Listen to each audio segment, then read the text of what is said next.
পবিত্র কোরআনে একটি সূরার নাম আছে লোকমান। কি লোকমান নামে সূরা নাই?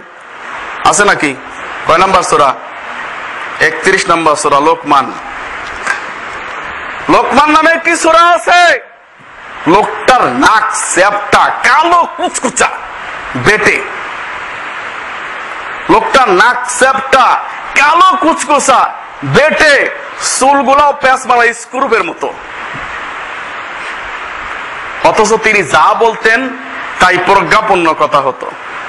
আল্লাহ তাআলা এই লোকটার 10টি প্রজ্ঞাপন্য কথা, হিকমতপূর্ণ কথা, লোকমান হাকিমের 10টি উপদেশ সূরা লোকমানে দিয়েছেন কিনা তা প্রত্যেক মানুষের জন্য জানা অপরিহার্য। লোকমান আলাইহিস, তাকে নবীও বলা যায় না, অনেকে বলেন নবী, আবার অনেকে বলেন ওলি। তো যাই হোক, এই লোকমান তিনি এমন একজন কালো লোক ছিল, অথচ আল্লাহ সুবহানাহু ওয়া তাআলা কোরআনে তার নাম দিয়ে তার প্রশংসা করেছেন না? তো এই লোকমান একদিনকে বিশাল একটা প্যান্ডেলের মধ্যে দাঁড়িয়ে হাজার হাজার মানুষের সামনে যখন প্রজ্ঞাপন্য কথা বলছে, তখন একজন রাখাল বলছে, আচ্ছা তুমি কি সেই লোকমান? কি বলো, তুমি কি সেই লোকমান যে লোকমান আর আমি একসঙ্গে ঘাস কাটতাম, ছাগল চড়াইতাম? বলছে, হ্যাঁ ভাই, তুমি ভুল ধরো না, তুমি ঠিকই ধরেছো। আমি সেই লোকমান যে লোকমান তোমার সাথে ঘাস কাটতাম আর ভেড়া চড়াতাম, বকরি চড়াইতাম।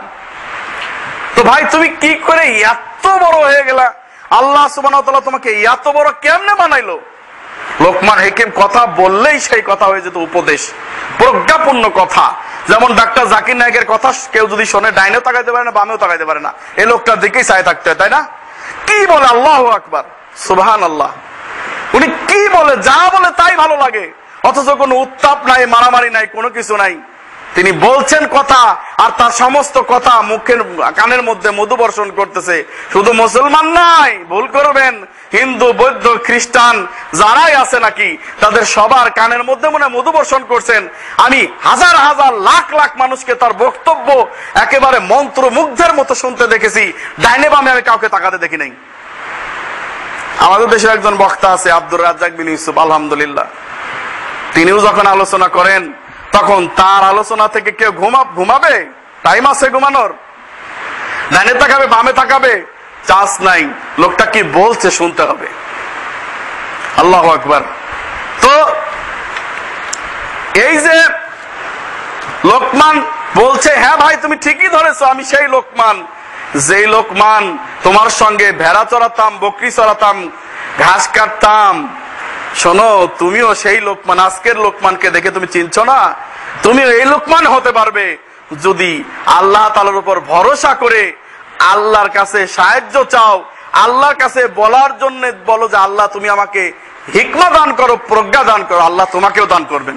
করবেন কিনা?